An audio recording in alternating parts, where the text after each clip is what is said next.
Friends, ఎలా ఉన్నారు? ఈరోజు చికెన్ కర్రీ చాలా చాలా సింపుల్గా మనం తయారు చేసుకోవచ్చండి. బ్యాచిలర్స్ పిల్లలకైతే చాలా బాగా ఉపయోగపడుతుంది ఈ వీడియో. ఒకసారి చూసిన తర్వాత అయ్యో ఇంత సింపుల్ ఈ చికెన్ కర్రీ అనుకుంటారు. అంత సింపుల్గా తయారు చేసుకోవచ్చు. అలాగే టేస్ట్ కూడా చాలా బాగుంటుందండి. ఇప్పుడు ఒక బౌల్ తీసుకుందాం. బౌల్లోని సరిపోయినంత ఉప్పు వేసుకొని ఒక 2 స్పూన్ల కారం, 1/2 టీ స్పూన్ పసుపు, పచ్చిమిరపకాయలు ఒక 2 కట్ చేసుకొని వేసుకోండి. ఒక 2 ఉల్లిపాయలు చిన్నగా కట్ చేసుకొని ఉల్లిపాయ ముక్కలు వేసుకోండి. ధనియాలు, జీలకర్ర, అల్లం వెల్లుల్లి చెక్క, అలాగే లవంగాలు ఒక 4, 2 యాలకులు, గసగసాలు ఒక స్పూను, ఇవన్నీ కలిపి పేస్ట్ చేసింది ఒక స్పూన్ వేసుకొని ఒక 4 స్పూన్లు ఆయిల్ వేసుకొని చేతితోటి బాగా కలిసేలాగా కలుపుకోండి. చూడండి ఎర్రగా కనబడుతుంది. కొత్త కారం ఇది, నేను మొన్న ఆడించాను. కొత్త కారం చూడండి ఎంత ఎర్రగా కనబడుతుందో. ఇవన్నీ బాగా కలిసేలా కలుపుకున్న తర్వాత చిన్న కప్పుతో ఒక కప్పు పెరుగు వేసుకోండి. పెరుగు వేయడం వల్ల టేస్ట్ అనేది బాగుంటుందండి. పెరుగు వేసిన తర్వాత ఒకసారి బాగా కలపండి. నేను 1/2 కేజీ చికెన్ తీసుకున్నాను. శుభ్రంగా కడిగి పక్కన పెట్టుకున్నాను. ఈ చికెన్ కూడా వేసుకుందాం.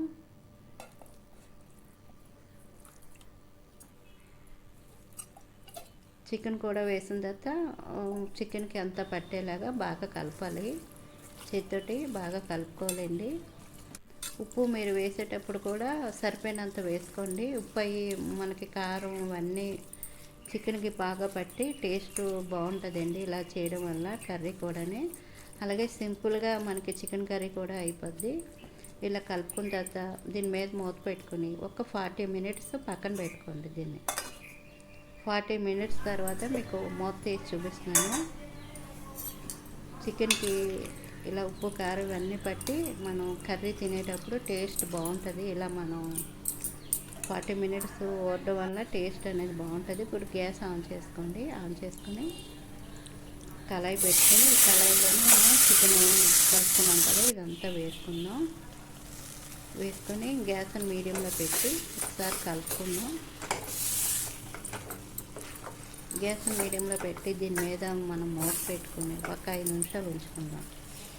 అంటే కొంచెం చిన్న మంట మీద పెట్టుకొని ఒక 5 నిమిషాలు ఉంచుకుందాం. అప్పుడు కొంచెం వాటర్ ఏదైనా ఉంటే పైకి వస్తుంది. చూడండి ఈ వాటర్ పైకి వచ్చిందంటే పెరుగు వేసాము, అలాగే చికెన్లో వాటర్ కూడా ఉంటుంది కదా, ఇలా కొద్ది వాటర్ పైకి వచ్చింది. ఒకసారి కలుపుకొని ఇంకొంచెం వాటర్ వేసుకుందాం. మనం కొద్దిగా ముక్క ములిగే వరకు వాటర్ వేసుకుందాం.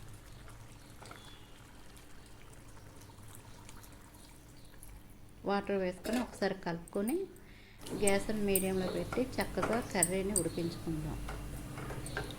అంతేనండి. చూడండి మనం కలుపుకొని పక్కన పెట్టుకున్నామంటే కర్రీ చూడండి ఎంత సింపుల్గా తయారు చేసుకోవచ్చు.